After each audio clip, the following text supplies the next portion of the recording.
Alors, les changements sociaux et de comportement, bien sûr, c'est notre sujet. On parle de changement social et de comportement. Donc, nous allons répéter ces termes au fur et à mesure. On doit être familier avec même. À tout moment, nous allons répéter encore et encore. Et donc, comme je le disais, les changements sociaux et de comportement nous aident à identifier des stratégies les plus efficaces pour travailler avec notre groupe prioritaire. En fait, de les amener à changer, de les amener à pratiquer, de les amener à changer un comportement. OK? Ça va nous aider à développer des stratégies. OK? Alors, nous tous, nous irons sur la page 115. OK? Sur la page 115.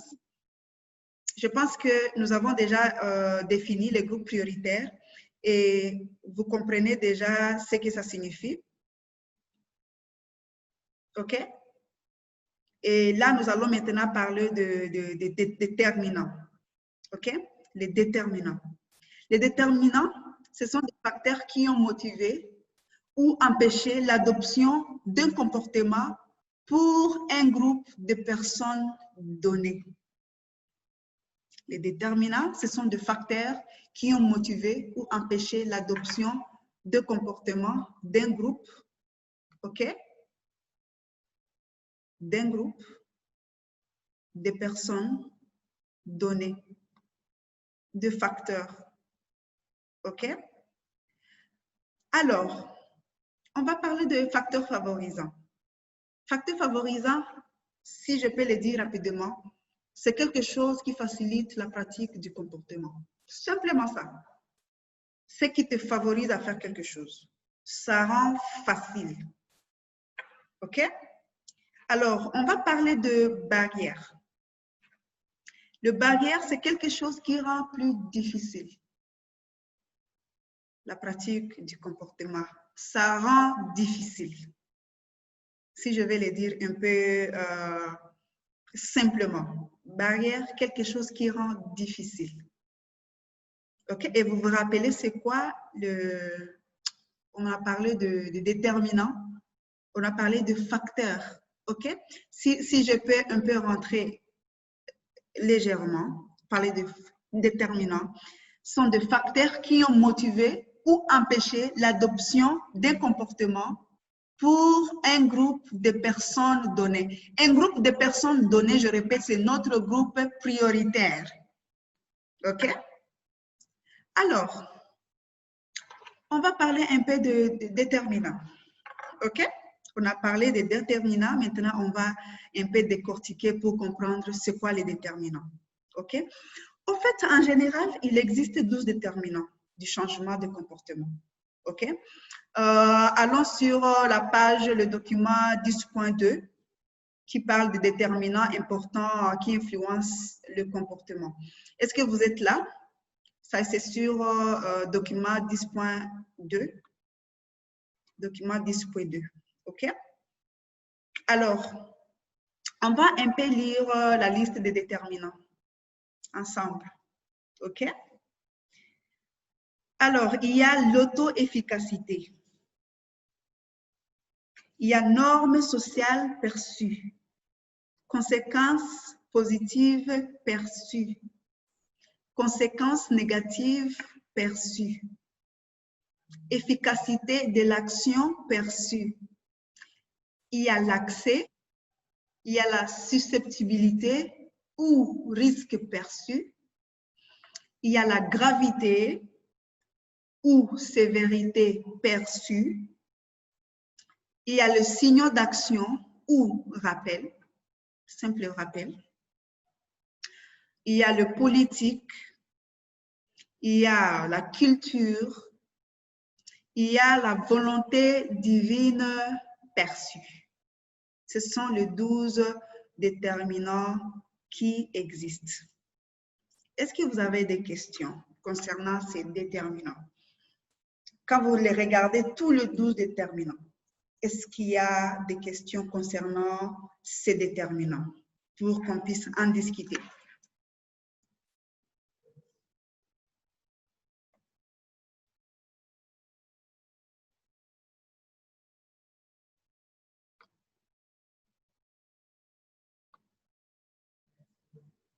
OK. Il y a eu plusieurs questions et très enrichissantes, mais je voulais ajouter que c'est utile de considérer ces déterminants comme 12 wagons. Vous voyez, le train, ces deux places, il a toujours 12 wagons et les 12 wagons sont attachés l'un de l'autre. OK? Ils sont attachés. Il y a des lieux entre ces deux wagons. OK? OK. En fait, quand on pense aux déterminants, il faut toujours le voir comme des wagons. Ça ne se détache pas. Ils sont toujours, l'un influence l'autre, ainsi de suite, ainsi de suite, et ainsi de suite. Ils sont donc interconnectés entre eux. OK? Et nous devons inspecter chaque wagon en utilisant une recherche formative. Des recherches formatives pour voir ce qu'il y a à l'intérieur. Qu'est-ce qui est pour chaque déterminant, qu'est-ce qu'il y a à l'intérieur pour, tu vois, on doit avoir cette curiosité de connaître ce qu'il y a à l'intérieur. C'est quoi des petites questions pour bien comprendre tous ces éléments. Et la principale raison pour laquelle les gens ne pratiquent pas ces comportements, c'est quoi? Est-ce que c'est l'accès? Est-ce que c'est l'efficacité de l'action? Est-ce qu'ils savent auto-efficacité? Est-ce qu'ils ont la connaissance qu'ils doivent le faire d'une manière spécifique? Et les normes sociales, est-ce qu'il y a des gens qui influencent cette action? Tu vois, les conséquences positives. Est-ce que cette personne a vu les conséquences positives et ça le motive pour qu'il applique ou pour qu'il change? Les conséquences négatives, est-ce qu'il a peur de, tu vois, tout ça? Il faut vraiment commencer à savoir qu'est-ce qu'il y a dans chaque wagon parce que c'est interconnecté. Ça ne se détache pas. OK? Alors, j'ai une petite question rapide à vous poser. Pourquoi, je ne sais pas si vous avez constaté comme moi que la majorité des déterminants, il y a ces mots perçus, perçus, perçus. Selon vous, que pensez-vous? Ce perçu peut vouloir signifier quoi?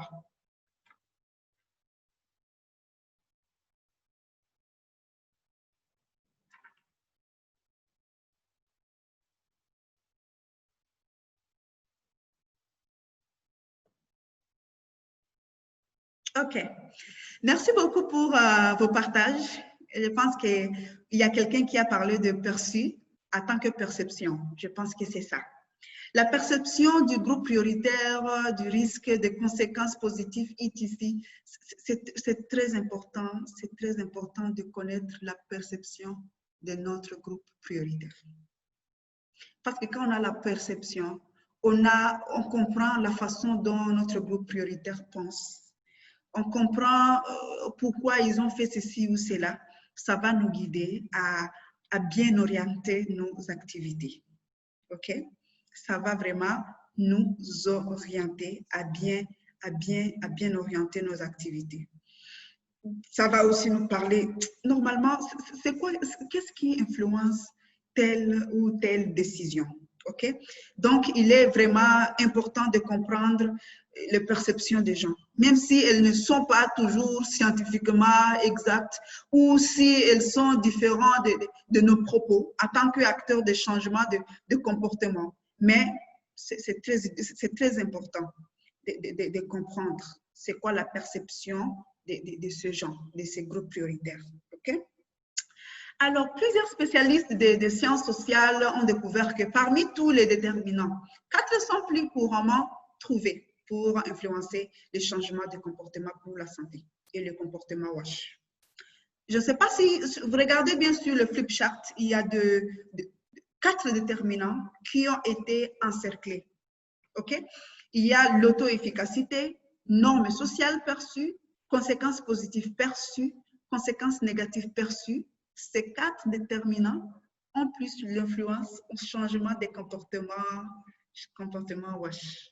Peut-être que ça peut aussi, peut-être que ça influence aussi dans d'autres secteurs. Okay, dans les WASH, ça a déjà été prouvé, il y a des preuves, il y a vraiment des programmes qui ont été implémentés. On a vu des résultats à 1% un peu élevés. OK? Je pense que c'est vraiment très important de toujours les regarder avec plus de curiosité à les examiner plus que les autres parce que ça influence. Et sans ignorer d'autres déterminants, bien sûr, il faut toujours être attentif et voir c'est quoi exactement la perception, qu'est-ce qui influence. Et à partir de là, ça va vraiment vous guider à la compréhension. Je comprends que cette formation vraiment ce n'est pas vraiment une formation de recherche active basée, mais on allait vraiment approfondir plus pour vraiment comprendre beaucoup plus ces déterminants. On doit avoir cette curiosité. Quand on le comprend plus et mieux, ça nous amène vraiment à bien orienter les choses. Et c'est là où nous allons. Ça nous donne vraiment, on comprend beaucoup pourquoi, que peut être le barrière à l'application de ce comportement. Quels sont les facteurs favorisants à ça? Ça te donne vraiment une idée générale et claire en tant qu'agent de changement de comportement. Alors, nous allons passer à l'exercice. Nous avons 15 minutes pour un peu faire cet exercice. Et ça va nous aider à bien comprendre, au fait, ces déterminants. OK? On va un peu voir les documents 10.1 sur les scénarios A et les scénarios B. Et nous allons souligner les différents déterminants du changement de comportement que vous voyez dans cette histoire. OK? Nous allons essayer de réfléchir, voir, identifier ces déterminants, voir, ah, ça peut être quel déterminant, ça peut être dans ce scénario, et puis après, on va revenir. OK? Alors, nous avons 15 minutes pour voir le scénario A et le scénario B. Ça, c'est le document 10.1 et nous allons examiner ça ensemble. Alors, allons-y. Si je peux vous donner un exemple, par exemple, OK? Je vais vous donner un exemple. Par exemple, John craint que l'eau traitée ait mauvais goût. Simple question.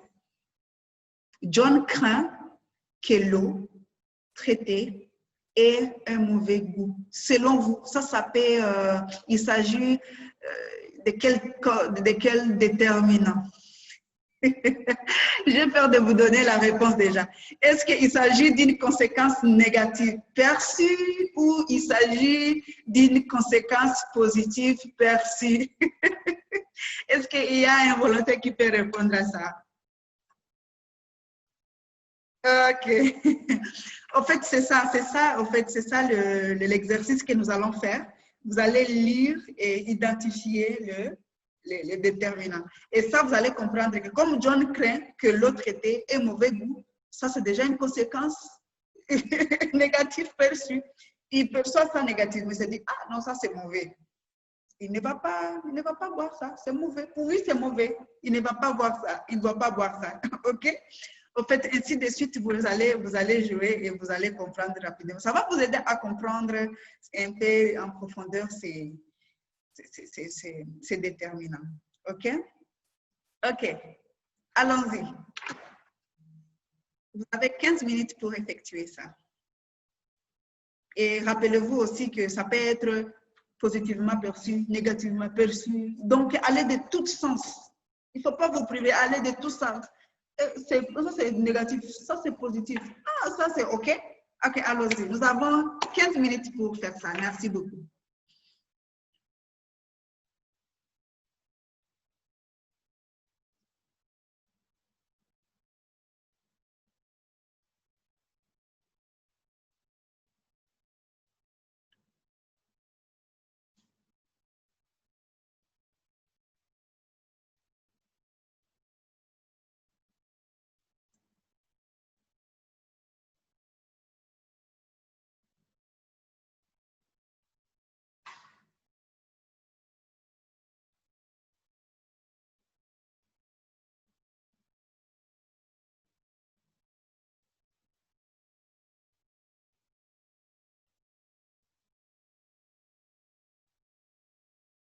Alors, merci beaucoup d'avoir partagé.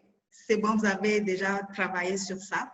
Et maintenant, ce que vous allez faire, vous allez maintenant vérifier vos réponses. Est-ce que vos réponses sont bonnes ou mauvaises? Et ce que vous allez faire, vous allez interchanger vos copies, OK? Et vous allez corriger. Ça va vraiment vous aider à comprendre un peu les déterminants. Changez les copies et vous allez répondre. Document 10/5, c'est là où nous sommes, OK? Pour voir les réponses et corriger. OK? Vous allez voir et corriger. Allez-y. Page 135. Vous avez seulement quelques minutes pour corriger, un peu se familiariser avec ces déterminants. Ça va vous aider. OK? Alors, je vous donne quelques minutes pour la correction.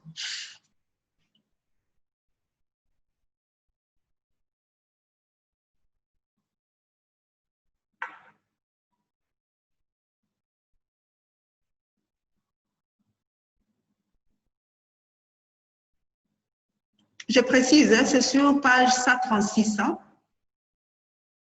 OK? Page 136 et effectuer des corrections.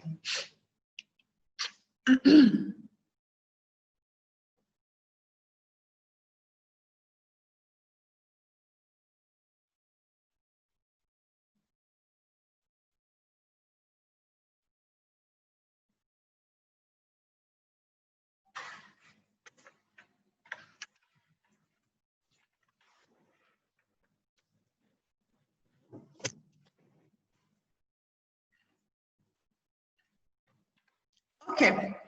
Je pense que vous avez corrigé tous les questionnaires. Vous avez vu comment c'était quand même pertinent, mais aussi ce n'était pas facile pour...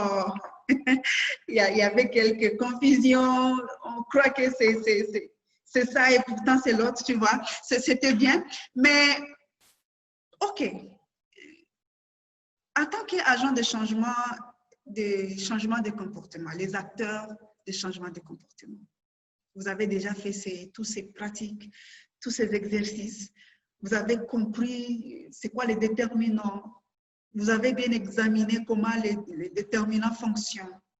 Est-ce que avez-vous d'autres décisions programmatiques que vous allez prendre une fois que vous connaissez ces déterminants, quoi? Vous avez examiné, vous étiez déjà en train de réfléchir sur ce que même vous faites.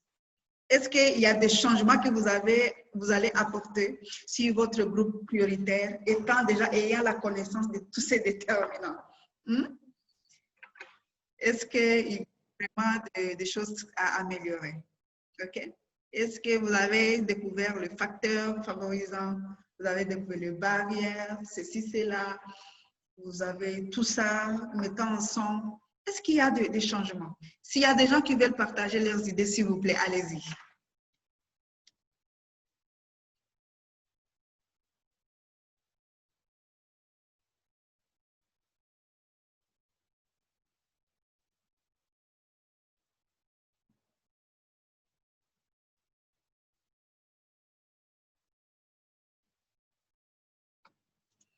Merci beaucoup d'avoir partagé vos idées. Vous avez compris vous-même qu'il y a besoin d'adapter les choses. On adapte à tout moment, on adapte, on découvre ça, on adapte encore et encore. Et ça va vous amener à la réussite. Et c'est ça l'importance. Avec tous ces déterminants que nous venons de voir, peut-être qu'il y a des gens qui ont découvert qu'il y a, par exemple, leur groupe prioritaire, il y a des choses qu'ils ne font pas à cause de l'accès. OK? Ils ne font pas ça à cause de l'accès. Et du coup, vous allez voir comment adapter pour leur permettre à le faire autrement. OK? Ainsi de suite, c'est très important. Et en tant qu'agent de changement de comportement, on doit être flexible, adapté à tout moment, apprendre des autres. Et ça va donner vraiment une réussite positive dans la communauté. OK? C'est très important.